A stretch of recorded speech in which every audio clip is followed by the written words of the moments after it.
funny how when you allow emotions in, how it can always be there with you. I think as kids, we are emotional, but our emotions are all over the place. Kids don't know why they're being emotional, but it happens. And so for me, growing up, didn't have what some of my friends had. I didn't understand that, well, my dad's going to give us a ride to practice. You want to join us? See, my father was miles away, and Lord knows he wasn't going to ever give me a ride to practice. So I grew up going to practice on my own. What do you mean? What do I mean by going to practice on my own? I mean walking. See, some of y'all kids got it just too good. I know I'm speaking to 4 right here that has it real good. And I'm the proud example of a man of character for my oldest, Ohani, my second oldest, Osmed, third oldest is Max, and the 4th oldest is Bruno. So I'm examples to them. And it's up to me to make sure that what I'm doing, that no matter what, they can look at me and say, you know, he made me take the trash out, but I needed that. See, I have this big issue with parenting today, especially when it comes to fathers, when it's, son, would you like to go cut the grass for me, please? See, I didn't get that coming up. What I got, boy, you better get out there and cut that grass. And it wasn't no, could you say it any nicer? I didn't hear please. Woo! I just had a flashback. I really did. My grandmother, I used to, like, if she called me, I couldn't say, huh, or what. Y'all supposed to say, tell it!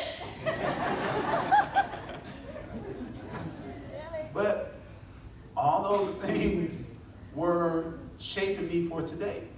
They were shaping me to be a father.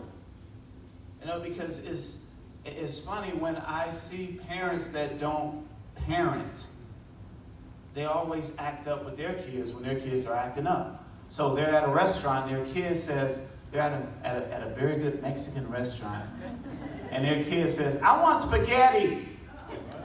What? No, Junior, they don't have spaghetti. This isn't Italian. You know, you can either have enchiladas, burrito, or tacos. I want pizza.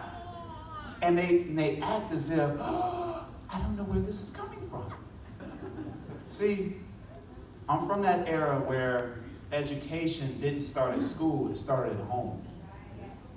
See, some people send their kids to school for education, but the education starts at home.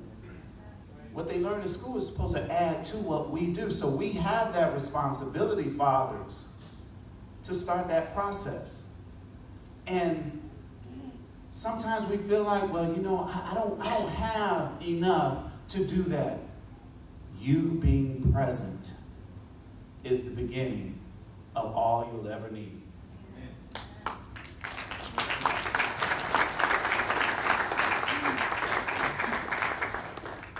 Now, I'm going to give you some parenting techniques today, but I know they only work for me. And I want you all to leave here with a thought of, what is my parenting technique going to be? What is it? How am I going to connect with my son or daughter? How am I going to connect? When they're acting out, it doesn't mean that they're bad. It's the fact that they're kids.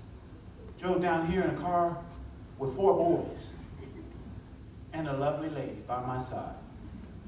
She couldn't help me with what I was going through with them 4 boys. Turn around. Get off of him. Don't touch him. Why you let him do that? That was just the first 5 miles. I talk about these things, about what is it going to be for you, because we're all different. What works for me may not work for you. And what I've learned is that even for the firstborn children, I feel for y'all. I do. For Ohani and Max, I feel for y'all because you all are the examples. It's like, let's see if this works. Boom. Nah, that didn't work. Let's try it this way. Boom. Oh, that didn't work. Now, the second born, they're watching. They're watching how we act a fool with that firstborn. And they're learning. They're learning what to say and how to say it. So I always get this from the second born. Yes, Papi. Yes, Papi. Yes, Papi. He takes arguments away from me. Because I'm looking at him like, no, I got to dig deeper with you. And so, I tell you, we can learn in those situations. There's been many a times where I have discipline because I believe in discipline. Had I not had the discipline that I had, I wouldn't be here today. See, I didn't grow up thinking I was going to be a basketball player, let alone a 3-time champion. I didn't grow up thinking that. See, so for those of you who think, oh, well, Bruce Bowen, he worked hard every day on basketball, and that was it. That is so far from the truth. My first love was baseball.